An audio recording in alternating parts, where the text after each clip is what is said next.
Mesdames et messieurs, bonjour. Nous sommes à la Fondation pour l'innovation politique. Très heureux de recevoir aujourd'hui pour une discussion substantielle Laurence Daziano. Laurence Daziano est économiste, maître de conférences à Sciences Po. Elle est membre du conseil scientifique de la Fondation pour l'innovation politique.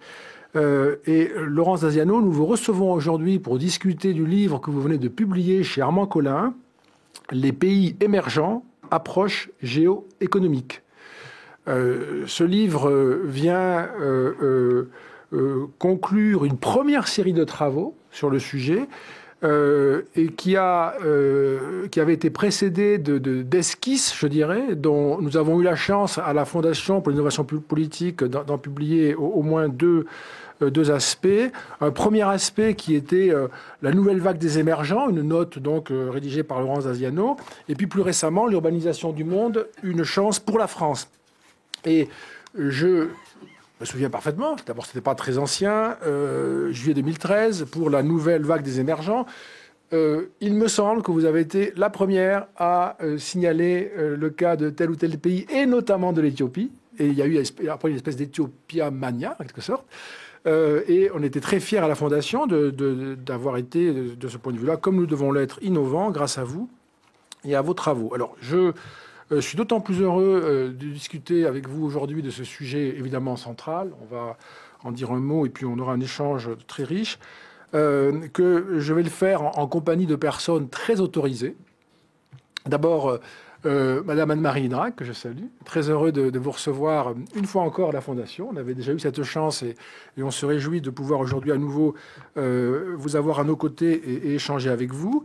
Aujourd'hui, vous êtes administratrice de société et vous avez été, bien sûr, secrétaire d'État au commerce extérieur. Vous avez donc, de ce point de vue-là, une expérience particulièrement forte, je dirais, du monde d'aujourd'hui.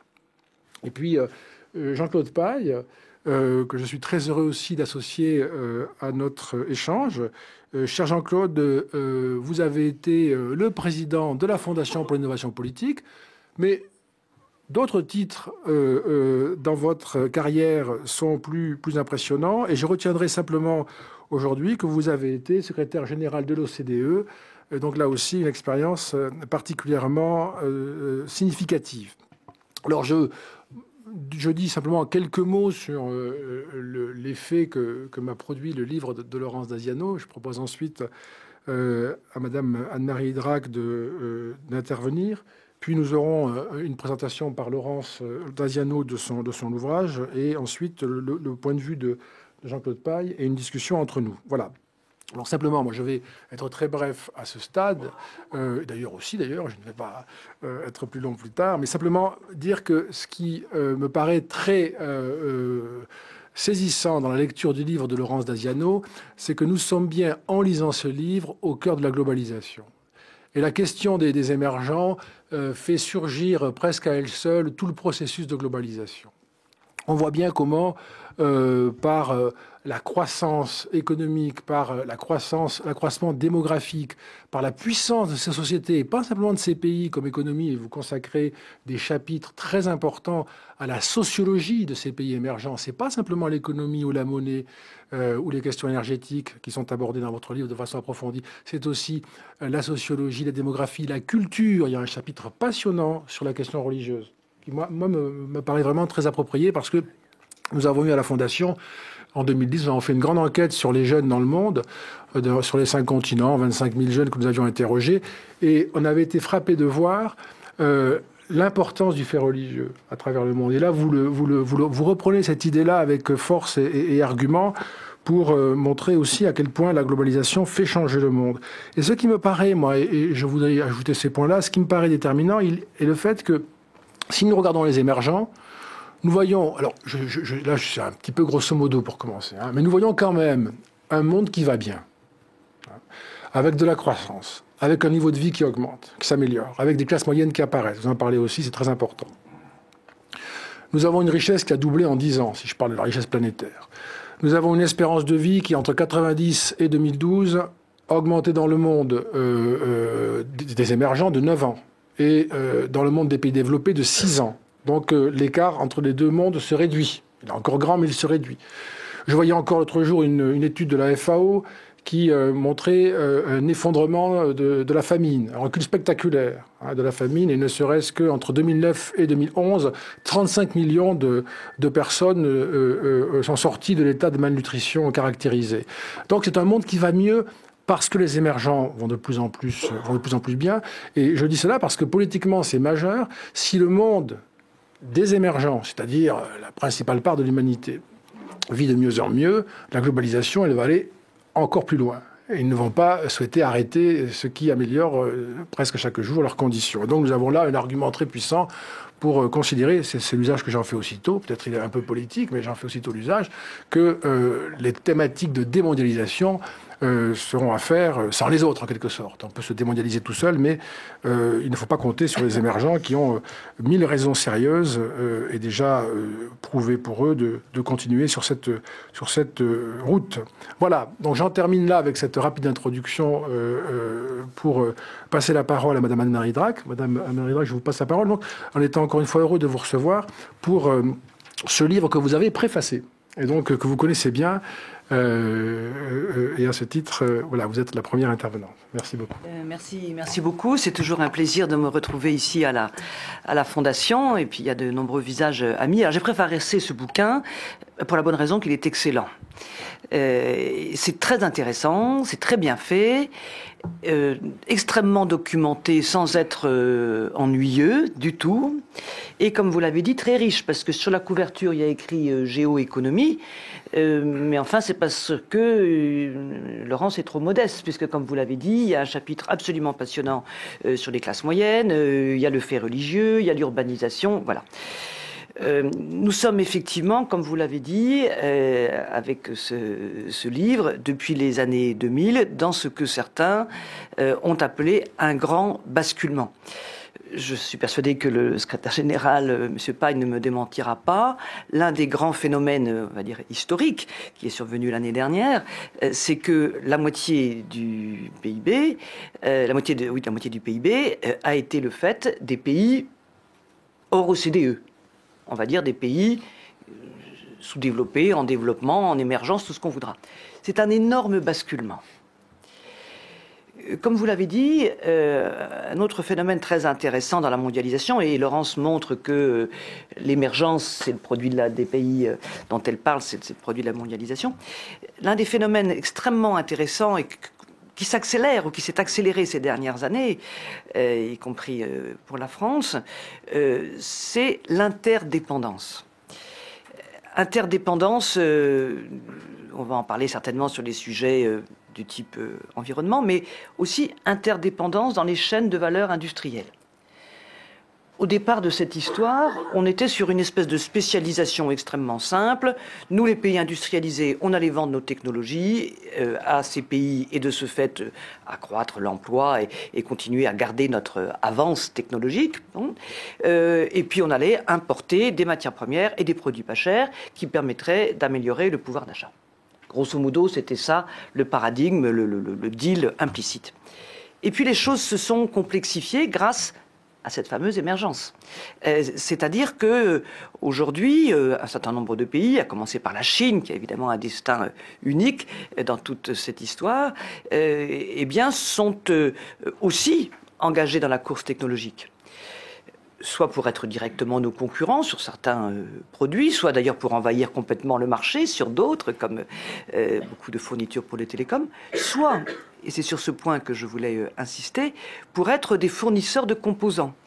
Si bien que la part des produits importés, et en particulier importés des émergents, dans ce que nous fabriquons pour nous-mêmes ou dans ce que nous fabriquons pour le réexporter, eh bien cette part augmente. Si bien que on est imbriqué, on est intriqué sur le plan industriel comme sur d'autres sujets plus sociologiques ou, je le disais, environnementaux. Et puis le dernier mot que je voudrais dire dans cette introduction, c'est que, encore il y a 10 ans, on pensait qu'il y avait le Nord et le Sud.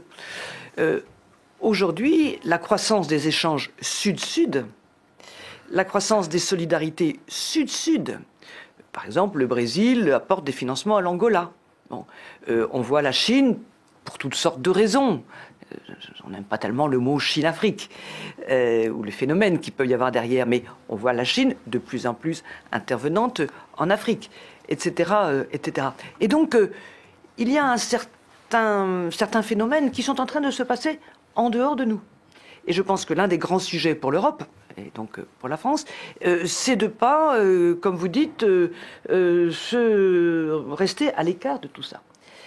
Un phénomène très intéressant à regarder, c'est la concurrence que se livrent actuellement la Chine d'une part, les États-Unis d'autre part, non seulement pour la place de première économie mondiale, on ne sait pas très bien quand la Chine rattrapera, elle croît moins vite en ce moment, alors que les Américains croissent plus vite il y a quelque temps. Mais enfin bon, non seulement pour cette place entre première et deuxième économie mondiale, mais il y a aussi un combat pour qui aura le lead, qui sera le chef sur les échanges commerciaux régionaux des pays autour du Pacifique.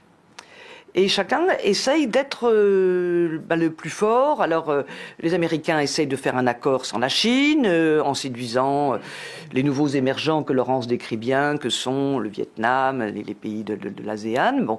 Et puis, de son côté, la Chine annonce qu'elle a fait un accord de libre-échange avec, justement, les pays autour d'elle. Bon. Et c'est très intéressant de voir ça.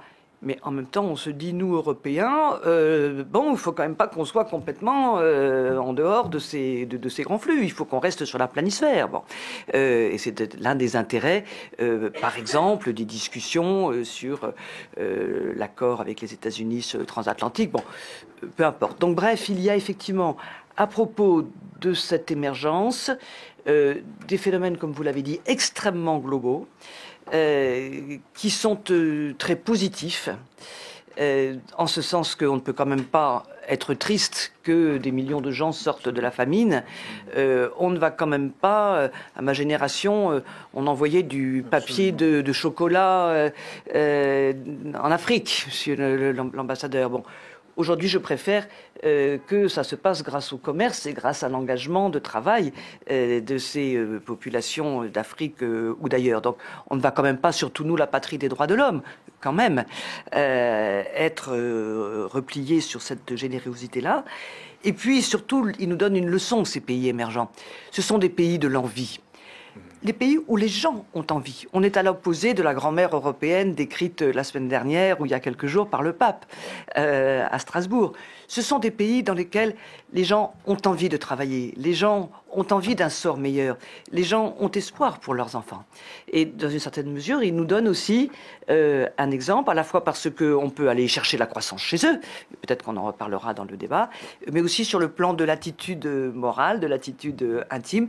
C'est quand même plus stimulant de voir des pays jeunes qui nous rajeunissent, nous, la vieille Europe. Merci. Bonjour à tous. D'abord, je voudrais remercier Dominique qui est à l'initiative de ce débat et toute l'équipe de la Fondapol et notamment Natacha Caillot que vous ne voyez pas mais grâce à qui tout se passe très bien aujourd'hui. Je voudrais également remercier Anne-Marie Drac d'avoir pu se libérer de ses engagements internationaux et d'être avec nous aujourd'hui et puis aussi la remercier pour son soutien et pour avoir préfacé le livre. Ce livre, je l'ai écrit à partir d'une double expérience. Mon expérience dans les pays émergents, pour y avoir été, pour avoir regardé comment ça se passait, et aussi mon expérience d'enseignante en économie.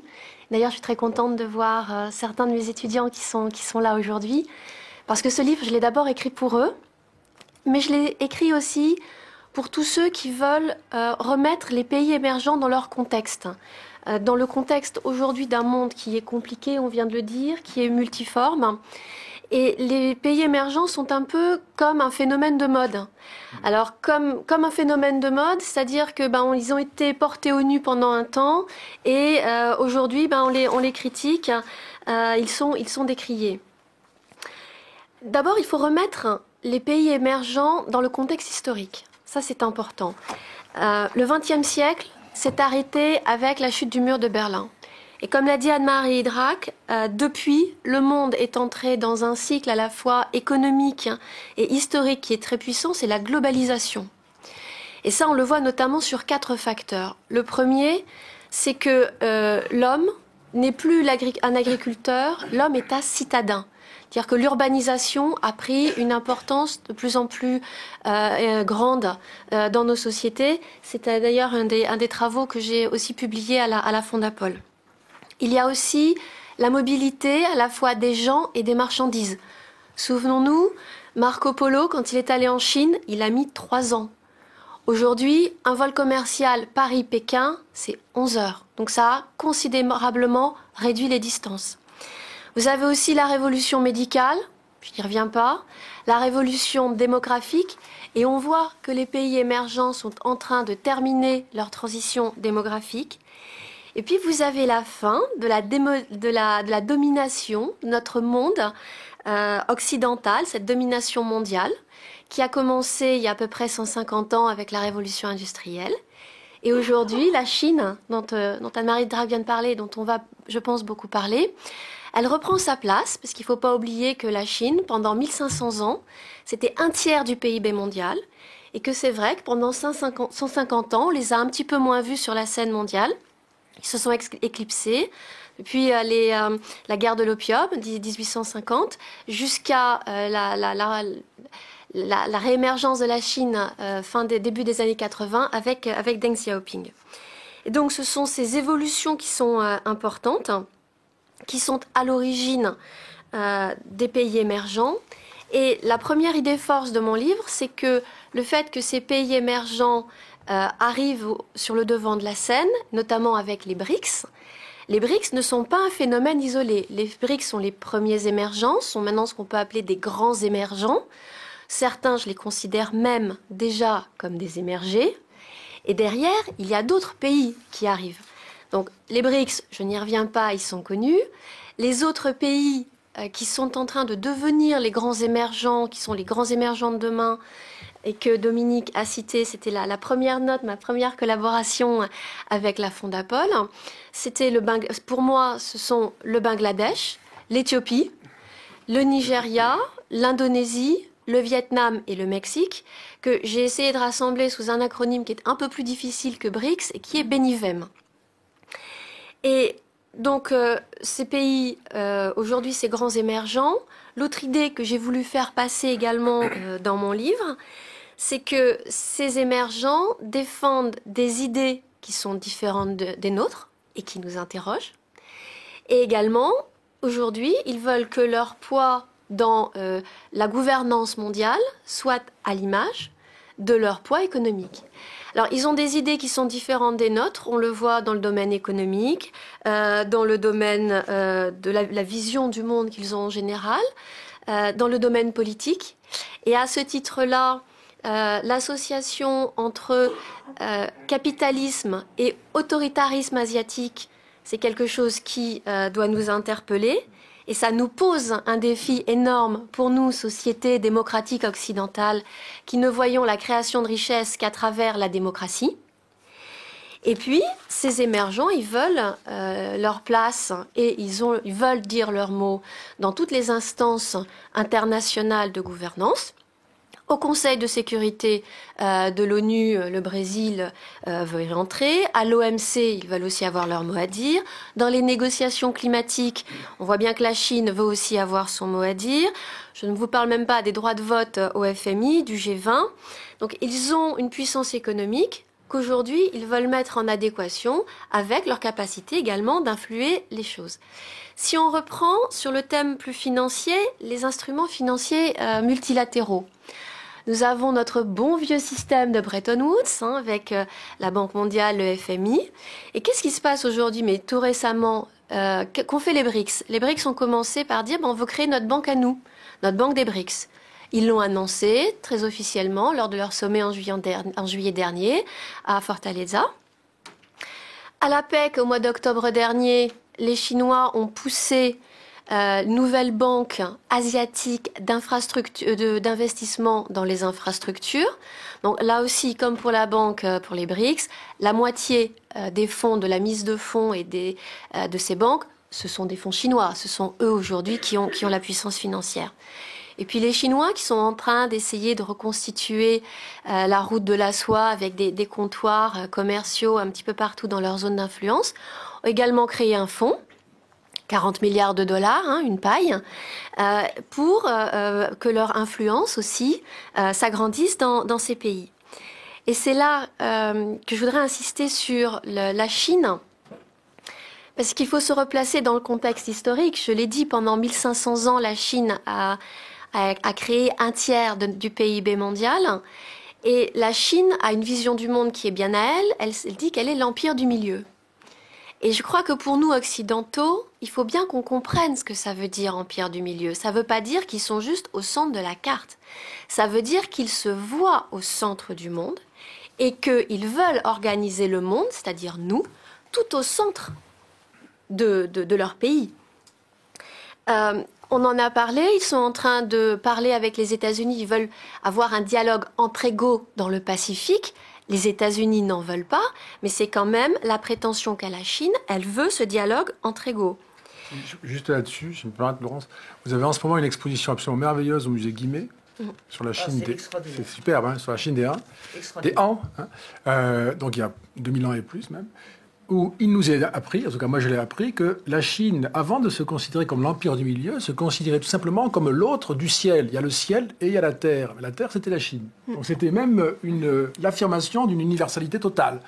C'est pas simplement le milieu, mais la totalité du monde qui n'est pas le ciel. Deuxième point sur la Chine, c'est que la Chine va voir son poids économique progresser.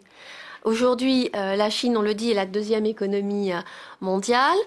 Une étude récente de la Banque mondiale montre que si on prend comme critère la parité de pouvoir d'achat, elle est même la première, elle est devenue en 2014 la première économie mondiale. Alors, je vous accorde que c'est un critère un petit peu factice, la parité de pouvoir d'achat. Mais néanmoins, c'est un symbole. Ça veut dire qu'ils sont, c'est vrai, deuxième, mais que la première place est à portée. Et puis, la Chine va être un acteur qui compte de plus en plus sur la scène internationale. La Chine représente 40% de la croissance mondiale. Elle représente 30% de l'émission des gaz à effet de serre. Donc, le 21e siècle, ce sera le siècle de la Chine. Ce sera aussi le siècle de l'Afrique. Je crois qu'on y reviendra dans les questions. Et c'est cette double émergence qui va impacter les équilibres mondiaux, à la fois les équilibres économiques, les équilibres géopolitiques. Et c'est pour ça que j'ai essayé d'avoir une approche géoéconomique dans mon livre. Alors, comme l'a dit Anne-Marie Drac, nous, quelle va être notre place dans ce monde des émergents? D'abord, bien prendre conscience que le centre du monde, ce n'est plus l'Atlantique, c'est le Pacifique. Entre les États-Unis et la Chine. Bien sûr, l'Europe va rester une grande puissance commerciale, mais les grandes routes commerciales se détournent vers le Pacifique et vers l'Asie, les routes sud-sud. Nous sommes encore une puissance internationale, mais nous ne sommes plus au centre des relations internationales. Et notre défi, ce sera de rester une puissance géopolitique. Les États-Unis sont encore pour un moment la première puissance économique mondiale, ne serait-ce que parce que c'est là que s'invente le monde. Vous connaissez cet acronyme GAFA, Google, Amazon, Facebook, Apple. Donc ils inventent le monde, mais les Chinois en sont très conscients. Ils sont conscients qu'ils ont été l'atelier du monde ces 30 dernières années, et aujourd'hui ils veulent à leur tour aussi inventer le monde. Et puis les grandes routes, comme je l'ai dit, se situeront au sud, donc dans le Pacifique. Alors dans ce nouveau monde, il y a encore beaucoup d'inconnus. L'Afrique va-t-elle émerger ? On va y revenir probablement. Quelle gouvernance mondiale ? Est-ce que le G20 va être un peu plus structuré ? Et puisque c'est d'actualité, est-ce qu'on va réussir à conclure un accord climatique pour avoir quelque chose de contraignant et qui fait que cette planète continuera à être vivable. Alors pour conclure, je voudrais citer Antoine de Saint-Exupéry qui disait qu'en ce qui concerne l'avenir, il ne s'agit pas de le prévoir, mais de le rendre possible. Alors évidemment, avec ce livre, je n'ai pas du tout la prétention de prédire ce que sera l'avenir. Ce que je voulais juste, c'était passer le message que le monde évolue vite, il évolue très vite. C'est ce que moi j'ai pu expérimenter, que ce soit à Ho Chi Minh Ville, à Maputo, à Mumbai, à Shanghai récemment, que la France, elle a l'air d'être en retrait, alors qu'elle a d'énormes atouts. Nous avons d'immenses possibilités. Il va falloir les organiser, les mobiliser, les faire évoluer si on veut continuer à peser dans l'économie mondiale. C'est un nouveau monde qui recèle de gigantesques défis. Il y a d'immenses opportunités pour notre pays. Maintenant, c'est à nous de les relever. Merci beaucoup, Laurence. Je voudrais passer la parole à Jean-Claude Paille. Maintenant, en ajoutant simplement un point à GAFA, on peut ajouter un T comme Twitter. Et le débat que nous avons peut être commenté en ce moment sur Twitter avec le hashtag FondapolTV. Voilà, c'était pour être complet. Cher Jean-Pierre, cher Jean-Claude. Bien, merci beaucoup. Je voudrais à mon tour saluer la richesse de documentation et d'analyse que ce livre comporte et qui en rend la lecture tout à fait passionnante. Particulièrement passionnante pour moi parce que ça me rappelle des temps anciens. J'ai quitté l'OCDE en 92, si je ne me trompe, et c'était les débuts de la prise de conscience de la mondialisation. Je me rappelle qu'on a commencé à faire des papiers sur la mondialisation. J'ai eu quelques peines d'ailleurs à l'époque à faire admettre cela. Et je me rappelle avoir rédigé moi-même des projets de communiqué de la réunion ministérielle annuelle du Conseil de l'OCDE. Mais ça a vraiment commencé à cette époque-là, à la fois parce qu'il y a eu la chute de l'Empire soviétique et donc l'ouverture vers l'Est, et qu'il y a eu l'ouverture sur les émergents. Les derniers voyages que j'ai faits quand j'étais secrétaire général de l'OCDE, ça a été en Inde, au Mexique et en Chine. Et on a commencé à nouer des contacts avec ces pays à cette époque-là. Donc ça me rappelle le bon vieux temps. Et je trouve que ce livre montre bien à la fois les ressemblances qu'il y a entre les émergents, mais aussi les différences qu'il y a entre eux, et la diversité que représentent ces pays. Donc le défi pour nos pays développés est particulièrement grand, je trouve, de savoir s'adapter à ce monde qui change vite, et en résistant, je pense que maintenant on a compris que ce n'était pas la bonne solution, mais en résistant à la tentation protectionniste, car elle est toujours là. Et c'est vrai que la première réaction quand on se sent en risque d'être dominé et dépassé, c'est de se protéger. Soit en fermant les frontières, soit de manière plus subtile, si je puis dire, en élaborant des règles et en imposant des règles internationales qui permettent de contenir, pour ne pas dire freiner, le développement des concurrents. Il y a aussi l'autre tentation, qui est, je crois, la bonne, qui est de profiter de ces possibilités, de ces potentialités qu'offre la mondialisation et l'émergence de ces nouvelles puissances économiques, avec là aussi la tentation pour chacun des pays développés de tirer parti plus vite ou mieux que les autres de ces possibilités, de ces opportunités offertes. Là, si je peux me permettre de poser une question à l'auteur, c'est concernant l'Afrique.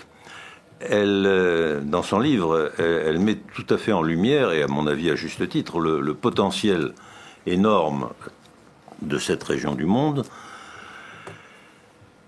La France connaît bien l'Afrique.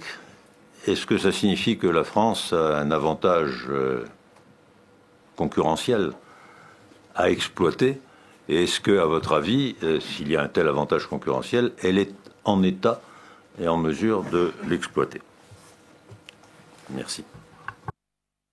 Alors l'Afrique, vaste débat, aussi vaste que le continent. Déjà, on parle de l'Afrique alors que l'Afrique, c'est 53 pays. Donc il faut faire une différence. Il y a certaines zones qui se développent, d'autres qui se développent moins. L'Afrique, c'est un réservoir de matières premières énorme. Et si on prend des chiffres globaux, le taux de croissance moyen de l'Afrique depuis les années 2000, c'est 5,5% par an, donc entre 5 et 7%. Si on compte les investissements dans les infrastructures. Donc c'est un pays qui a un potentiel de croissance énorme, un pays qui a un potentiel humain qui est très précieux. L'Afrique va doubler sa population d'ici 2050. On est en 2015, hein, donc 2050, c'est demain. C'est un continent. Oui, c'est un continent, bien sûr. Donc un potentiel là aussi énorme. L'Afrique, une grande partie est francophone. Alors on pourrait se dire que nous avons un atout avec la francophonie. Il y avait donc récemment le sommet de la francophonie qui vient de se tenir là à Dakar. Aujourd'hui, le défi de la francophonie, c'est de passer d'un espace linguistique à un espace économique. Le grand défi, il est là, et il est là aussi pour nous. Et il faudra voir si on arrive à le relever. Le problème aujourd'hui, et malheureusement, je serai pas très optimiste par rapport à votre question, le premier partenaire économique des pays africains aujourd'hui, c'est la Chine. Le deuxième, c'est la Turquie. Alors, de manière beaucoup plus cachée, moins visible, elle en fait moins de publicité. Mais la Turquie a une politique un peu comme la Chine, notamment dans les infrastructures, d'aller financer les grands projets d'infrastructures en Afrique, qui font que nous arrivons derrière. Le Brésil est également un grand investisseur. On en a parlé avec l'Angola et avec le Mozambique. Et la France a perdu en Afrique la moitié de ses parts de marché depuis 2000. Donc voilà, le constat pour l'instant n'est pas très en notre faveur. Et comme je vous disais, il y a des défis à relever. Celui-là est à relever. N'hésitez pas, hein, c'est quand vous voulez intervenir, pour pas que ce soit encore une fois trop contraint. Moi, je voulais, Laurence Daziano, vous interroger sur deux pays, dont un en particulier qui émerge tout en ayant beaucoup de mal, et pour l'un des deux d'ailleurs semble ne pas y arriver. Celui qui me paraît le plus en difficulté, qui était considéré comme un des BRICS, c'est la Russie. Et on a le sentiment, par diverses raisons, à la fois des éléments très structurants, notamment la démographie, et puis des choix stratégiques, je ne sais pas si on peut les qualifier comme ça, mais enfin qui mettent beaucoup l'accent sur les hydrocarbures et presque seulement sur cet aspect-là. On a l'impression que la Russie est un cas, alors anciennement BRIC encore une fois, est un cas de pays qui semblaient pouvoir émerger puis qui finalement n'émergent pas. Notamment, on vient d'annoncer que l'année prochaine pour la Russie, ce serait probablement une année de récession. On sait tous quelle est la situation. Je pense que dans la presse, on le voit, la situation du rouble, même le cours du brut, évidemment, et tous les effets sur l'ensemble des hydrocarbures. Donc pour la Russie, les choses se passent plutôt pas bien. Et on voit même les premières manifestations des effets négatifs sur le plan de la politique intérieure. C'est un peu la fin peut-être en tout cas de la grande période de facilité domestique pour Poutine.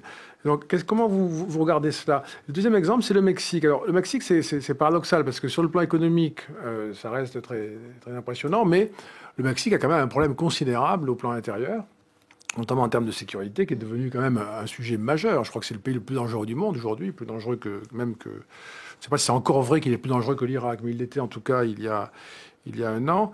Et donc, comme des cas de pays, si on prend le cas du Mexique, qui sont quand même très largement engagés dans cette globalisation, qui sont de vrais émergents sur le plan économique, sont en train de connaître un développement rapide, mais qui en même temps ne parviennent pas du tout à faire face aux conséquences d'une telle croissance et à ce que ça signifie du point de vue de l'organisation politique, administrative, de la puissance de l'État, de sa capacité, etc.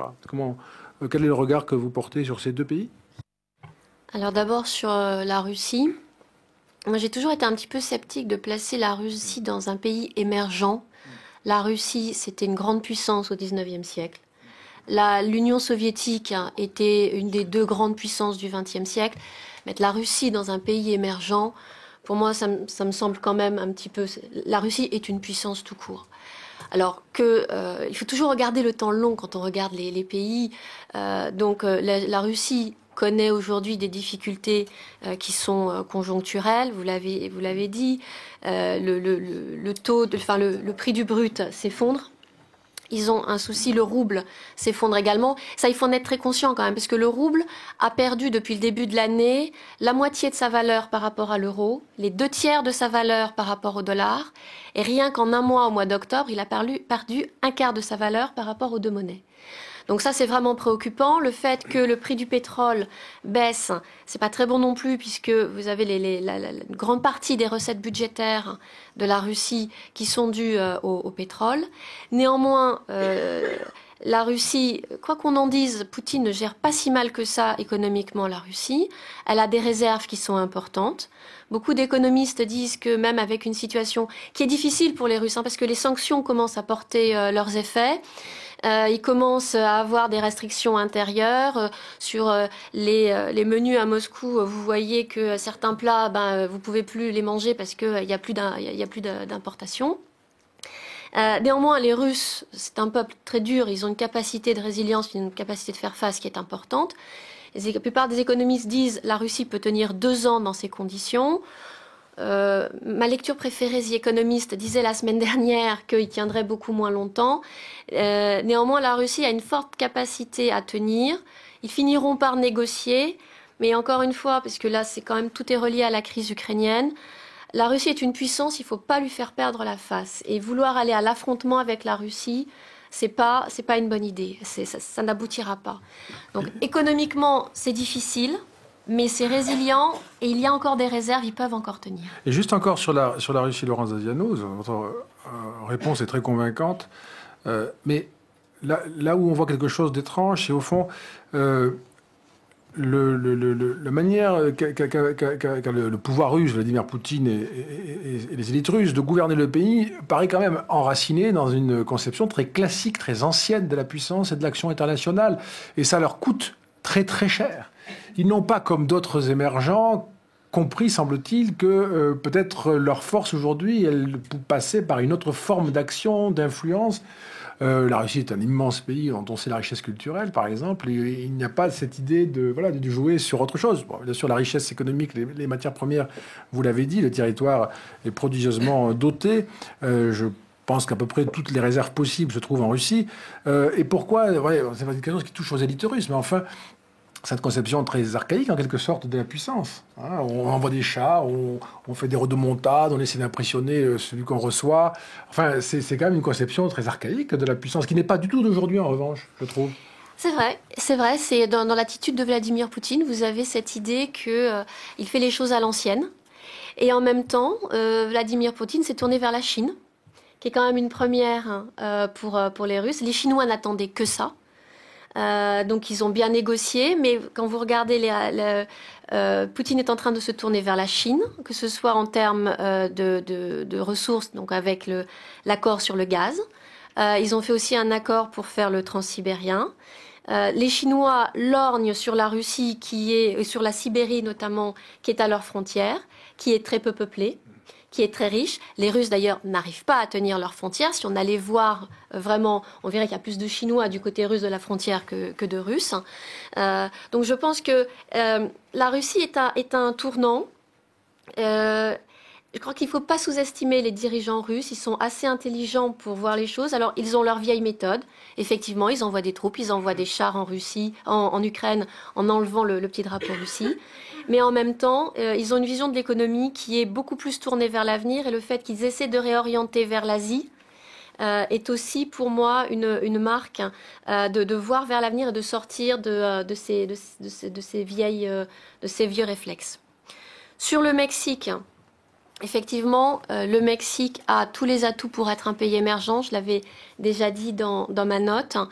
C'est une économie qui est tertiarisée à 70%. Ils ont terminé leur évolution démographique.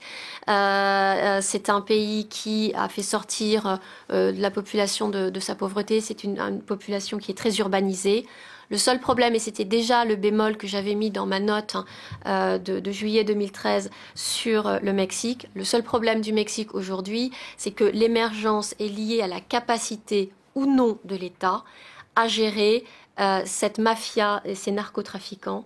Et tant que l'État ne pourra pas gérer ces trafics et que les narcotrafiquants auront le poids qu'ils ont, et notamment dans certains États du Sud et de la côte Pacifique, le Mexique aura beaucoup de difficultés pour émerger.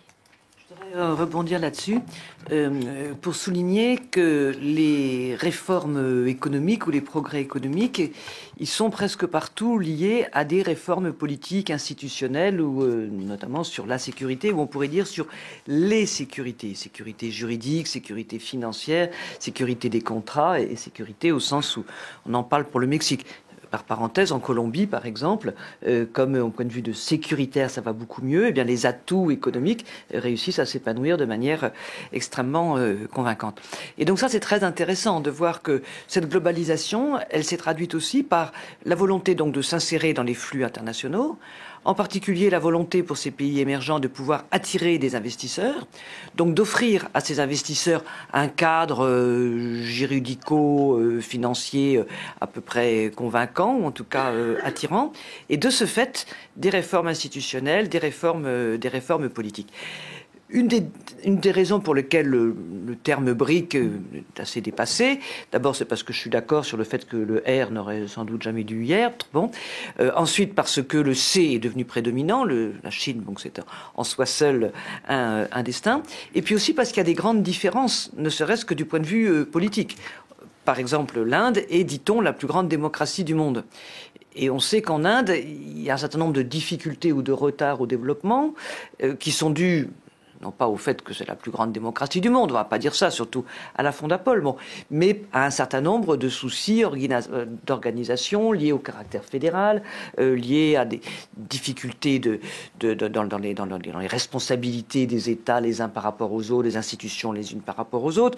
Dans tous ces pays, je ne voudrais pas en citer un plus qu'aux d'autres, le sujet de la corruption reste extrêmement important et apparaît très vite assez haut dans les calendriers de réforme affichés par les dirigeants. Donc ça, c'est un aspect politique intéressant, c'est qu'il faut faire de la bonne gouvernance ou une politique plus moderne pour pouvoir profiter des bienfaits de la globalisation.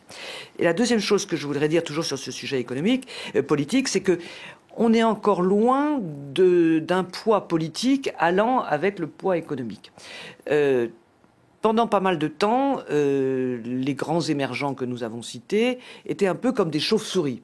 C'était on est gros, donc faut tenir compte de nous et on a un très gros PIB, mais notre PIB par habitant, il est tout petit, donc on est encore des pays en développement, donc il faut continuer à nous faire bénéficier d'un certain nombre d'avantages des pays en développement. Je résume, je brutalise, mais c'est ce que j'ai vécu assez souvent dans les négociations à l'OMC, par exemple. Bon. Par ailleurs, il y a des différences entre eux. Laurence a dit à juste titre que le Brésil aimerait bien rentrer au Conseil de sécurité. J'ai pas l'impression que la Chine soit fana d'avoir ce nouveau compagnon au Conseil de sécurité. Bon, et donc il y a également des différences entre eux. Alors. Et puis enfin, oui, dernier point, c'est vrai que les Chinois se mettent sur des cartes au centre du monde. Bon, mais moi, ce que je trouve fascinant quand on voyage à travers le monde, c'est que tous les pays du monde se mettent au centre du monde. Moi, je vais beaucoup en ce moment au Moyen-Orient, en raison d'une mission que m'a confiée le ministre des Affaires étrangères sur les Émirats. Eh bien, partout, vous voyez des cartes dans lesquelles eh bien, le Moyen-Orient est le centre du monde. Ce qui, d'un certain point de vue, n'est pas complètement faux. Et je vous invite à ce sujet, pour savoir qui est le centre du monde, à regarder les cartes des compagnies aériennes. C'est absolument mais fascinant de regarder les réseaux. La Turquie, effectivement, avec Turkish Airways sur l'Afrique, les compagnies du Golfe qui se développent en Afrique aussi, au détriment d'ailleurs des compagnies européennes, que sais-je. Donc tout le monde se situe, aimerait bien être un hub et se situer au centre du monde. La seule chose sûre, c'est que c'est plus l'Europe toute seule qui est au centre du monde. Voilà. Et donc c'est fascinant parce qu'on va découvrir des cartes dans lesquelles nous sommes à l'est ou à l'ouest, différemment de ce que nous avions appris à l'école. Moi, j'ai des petits-enfants qui vivent en Chine. Eh bien, effectivement, pour eux, l'Europe n'est pas exactement au même endroit que pour nous, ici, rue de Grenelle, à Paris. Je pense que la négociation sur le climat, elle est extrêmement significative du point de savoir si les émergents passeront du statut que j'appelle chauve-souris. on est gros, mais on est pauvre. Et donc, on peut se permettre d'être encore pendant un petit moment dans l'adolescence politique. Est-ce qu'ils vont passer à l'âge adulte politique? C'est-à-dire accepter de prendre des responsabilités. On a l'impression, enfin Laurence va pouvoir élaborer plus profondément que moi là-dessus, quand on voit l'accord avec la Chine et les États-Unis, dans laquelle la Chine pour la première fois s'engage en disant non pas c'est votre faute à vous qui avez pollué depuis le 19e siècle, mais on accepte nous aussi de prendre notre part, certes avec des échéanciers un peu décalés, mais enfin on accepte quand même. Bon. Et quand on lit les comptes rendus de réunions qui se passent en ce moment, ça a l'air d'être quelque chose comme ça. Et ça sera significatif bien sûr pour le climat, mais même au-delà. C'est-à-dire, est-ce que cette prise de responsabilité politique va venir on the top de la responsabilité économique qui, aujourd'hui, s'exerce de manière encore un petit peu solitaire. Je pense que c'est un point très, très intéressant. Je ne sais pas ce qu'en pense Laurence. Merci. Je suis même un petit peu choqué par ce que vous avez dit de Marie Drac, parce que tout le monde sait bien que le centre du monde, c'est la France. Enfin, moi, ça me... Laurence. Oui, sur les responsabilités, je partage tout à fait votre point de vue. Ce sont des pays qui veulent prendre les responsabilités. La Chine veut dire son mot maintenant, aujourd'hui. Elle veut que son point de vue soit pris en compte. Moi, ce que je dirais, c'est qu'elle a envie que ce soit pris en compte, mais dans le monde qui l'intéresse, et je ne suis pas sûre que la sphère qui l'intéresse aille jusqu'à l'Europe. C'est-à-dire que on le voit bien, la nouvelle stratégie du président chinois Xi Jinping avec sa nouvelle route de la soie. Ce sont les comptoirs qui vont un petit peu partout dans le Pacifique. D'ailleurs, les Américains ont mis toute la pression qu'ils ont pu sur l'Australie pour que l'Australie n'entre pas dans cette nouvelle banque asiatique d'investissement dans les infrastructures. Donc la Chine met des petits comptoirs un petit peu partout. Et quand je dis partout, c'est que même le Qatar fait partie de la route de la soie et que l'implantation en Afrique est très développée. On a vu aussi une tournée de Xi Jinping en Amérique du Sud. Donc on a vraiment l'impression que pour la Chine, le monde, ça va être un triangle avec la Chine sur un haut du triangle, l'Amérique du Sud, l'Afrique.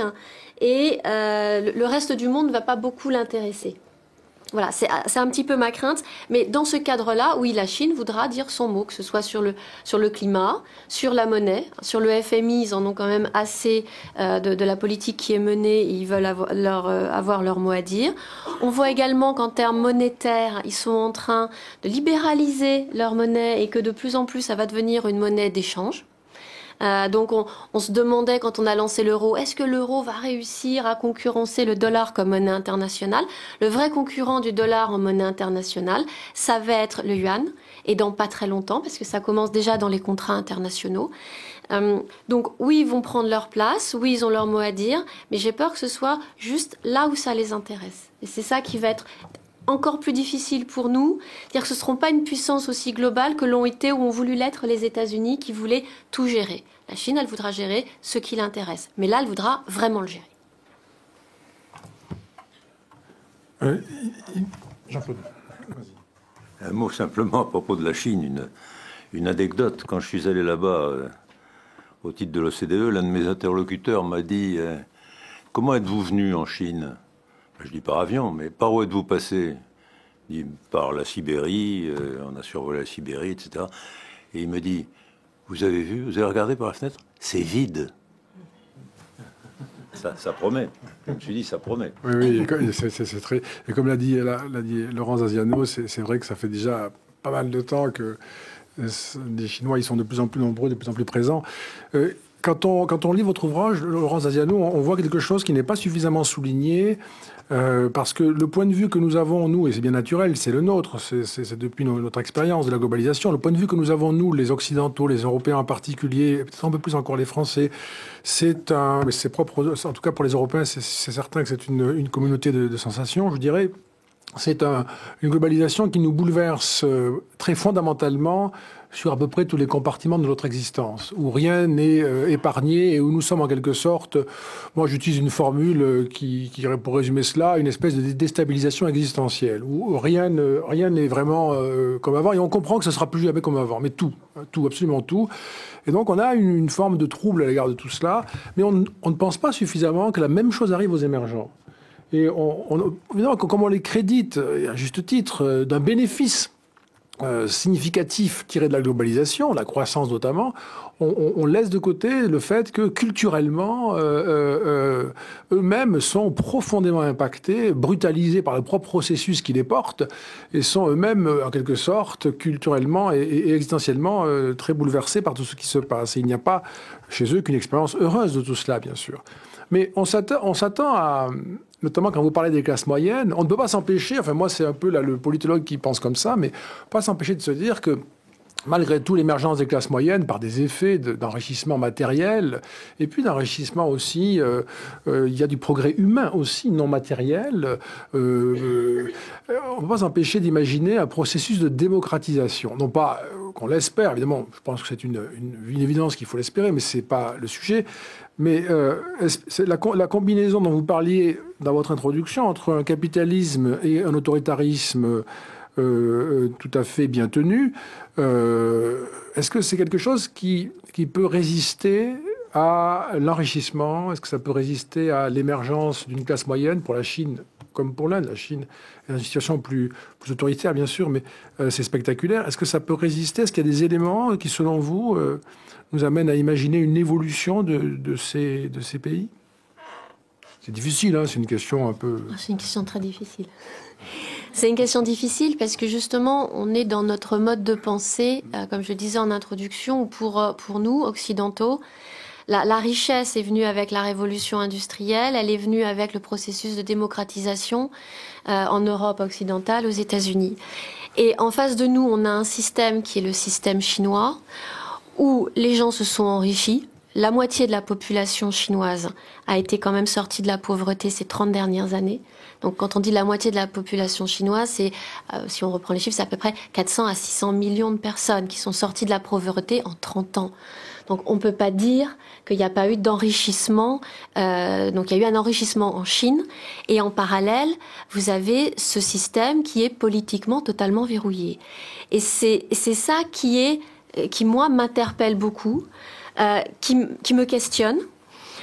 Et très honnêtement, aujourd'hui, j'en suis encore au début de ma réflexion sur le sujet, qui est, est-ce que le système pour s'enrichir, il n'y a que la démocratie, qui est pour nous une vérité qu'on a voulu universelle, est-ce qu'elle est si universelle que ça?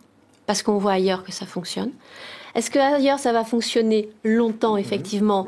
Ça fonctionne depuis 30 ans, mais est-ce que ça va fonctionner 150 ans comme chez nous? Très honnêtement, je me pose la question. Moi, je crois que, sans admettre le moindre jugement, je crois que la réponse de fait, elle est déjà apportée au questionnement de Laurence. Bien sûr, on partage tous, enfin, tous ceux qui s'intéressent à la Chine, c'est que ce qui permet l'enrichissement chinois, c'est la stabilité et un minimum de règles de confort pour les investisseurs. Dans une certaine mesure, démocratie et stabilité, c'est pas synonyme. En tout cas, c'est ce qu'ils disent. Par ailleurs, quand on regarde l'histoire récente de la Chine, comme d'ailleurs d'un certain nombre d'autres pays émergents, ce sont des gens qui ont souffert, mais atrocement, de guerres civiles, de bouleversements démographiques, de déportations. Il y a d'autres pays qui sont concernés par ça et qui ont tellement souffert que quelque chose de stable qui permet d'espérer que ces enfants iront mieux et de constater que l'on est plus riche, surtout en Chine où la consommation est tellement importante pour les individus. Bon. Avec par ailleurs, l'idée que si ça se déstabilisait, ça pourrait être des phénomènes vus d'en haut, du genre déstabilisation de l'URSS, qui est évidemment inacceptable pour le PC chinois, et vus d'en bas, le souvenir de ce que les pères, les oncles ont souffert. Moi, je pense que ça peut rester assez longtemps comme ça. Alors même que la société chinoise est en train de devenir de plus en plus consumériste, et par ailleurs, elle est très connectée. Bien entendu, il y a de la censure, mais elle est extrêmement connectée. Et ce qui est intéressant, c'est de voir apparaître des phénomènes d'expression de la classe moyenne, non pas politique, mais de type consommateur. Par exemple, vous avez pas mal de manifs contre des phénomènes du genre la mauvaise qualité du lait pour les bébés, du genre la pollution de l'air, du genre la pénurie sur tel ou tel... voilà, l'accident de train du TGV qui n'avait pas choisi l'ingénierie française. Voilà, donc c'est, me semble-t-il, comme cela que ça peut évoluer. Enfin, en tout cas, ce qu'on constate aujourd'hui, c'est que le même président chinois, il dit encore plus fort que ses prédécesseurs, on est dans l'économie de marché et on va continuer à faire des réformes qui sont dans l'économie de marché. Et en même temps, c'est le même qui apparemment prend en main de façon encore plus serrée que précédemment les leviers du pouvoir politique, y compris en utilisant pour ce faire la lutte contre la corruption, pour le meilleur ou pour le pire, surtout pour les personnes concernées. Merci. Nous allons terminer ici. Peut-être, je vais vous poser une dernière question, Laurence Daziano. Alors, j'aurais pu la poser au début, mais bon, c'est pas grave, hein, on va la poser à la fin. Ce que j'apprécie beaucoup dans votre travail, c'est que vous établissez une série de critères pour faire passer un pays dans la catégorie d'émergents, de nouvel émergent. Et donc, on arrive à connaître les raisons pour lesquelles vous les classez ainsi. Donc, c'est quelque chose que sur quoi j'aurais pu vous interroger au début, mais le faire à la fin est mieux que de ne pas le faire du tout. Et donc, je vous propose de vous donner le mot de conclusion avec ce rappel des critères que vous utilisez. Et puis, si vous souhaitez ajouter une réflexion à la fin, eh bien, ce sera votre choix. On terminera en tout cas en vous écoutant. Merci. Merci. Oui, sur les critères pour les pays émergents que j'avais choisis pour définir ce qui seraient les nouveaux grands émergents. Ce que j'avais été un peu choquée, on parlait beaucoup de pays émergents, mais à chaque fois, c'était des pays qui étaient très, très différents. Et des fois, je me demandais quelle était la rationalité derrière tout le choix des pays. Donc, les 5 critères que j'avais choisis, notamment pour les Benivem, c'était d'abord la population. Une population assez importante. J'avais fixé à peu près 100 millions d'habitants, de manière à ce que ce soit à la fois une réserve de main-d'œuvre, donc pour un pays qui va s'industrialiser, qui va se construire, et en même temps un marché intérieur. Une population qui est jeune et qui est éduquée, avec des moyens d'éducation. Et comme je dis toujours, un pays qui n'envoie pas ses petites filles à l'école ne sera pas un pays qui émergera, parce que l'émergence, elle se fait aussi économiquement quand les femmes travaillent. Le deuxième critère que j'avais choisi, c'était la croissance économique. Et j'avais regardé ce qui s'était passé sur les BRICS. Quand on voit les BRICS, les 10 premières années des BRICS, une croissance moyenne de 5% par an. Donc je m'étais dit que c'était un bon critère. Troisième critère, c'était l'urbanisation. Je vous ai dit à quel point l'urbanisation était un phénomène marquant du XXIe siècle. Et donc un taux d'urbanisation d'au moins 50%, ou alors une urbanisation peut-être un peu plus faible, mais qui était exponentielle. Le quatrième critère, c'était les infrastructures, parce que des pays émergents ne pourront pas émerger s'ils n'ont pas à la fois des infrastructures de transport ou d'énergie. Quand il n'y a pas d'électricité, vous ne pouvez pas produire, vous ne pouvez pas faire tourner un ordinateur. Donc que ce soit produire, être l'atelier du monde, ou produire de la valeur ajoutée avec les ordinateurs, il faut de l'électricité. Et le dernier critère, c'était la stabilité politique. Pour revenir à ce que disait Anne-Marie Idrac, les investisseurs investissent quand ils sont sûrs d'avoir un retour sur investissement, c'est-à-dire que quand les conditions politiques sont garanties, qu'ils sont sûrs que leur investissement ne sera pas englouti dans une révolution, dans une guerre, dans une nationalisation sauvage. Donc voilà, c'était les 5 critères que j'avais définis pour essayer de voir quels étaient les pays émergents. Alors, à travers ces 5 critères, j'avais trouvé 6 pays. Il y en a d'autres, parce que ça, c'était pour moi les grands émergents. Il y en a d'autres qui sont déjà derrière. Je vous ai dit en introduction, les BRICS sont les pays émergents, mais ils ne sont pas tout seuls. Derrière, vous avez les autres émergents, les Benivem. Et encore derrière, il y en a d'autres qui attendent à la porte de l'émergence. Ils sont plus petits en termes de population. On a cité la Colombie, notamment, qui, une fois résolu son problème de guérilla, a d'énormes capacités. Vous avez d'autres pays asiatiques comme la Malaisie, Vous avez des pays africains, vous avez le Mozambique, l'Angola, qui sont aussi des pays, le Ghana également. Et vous vous rendez compte, quand je cite les pays africains aussi, que je cite des pays ou bien anglophones, ou bien lusophones, et malheureusement pas de pays francophones. Et donc, pour conclure, des pays qui sont passionnants, il y a beaucoup de défis à relever, et c'est à la France de se mettre en ordre de bataille pour les relever. Merci beaucoup.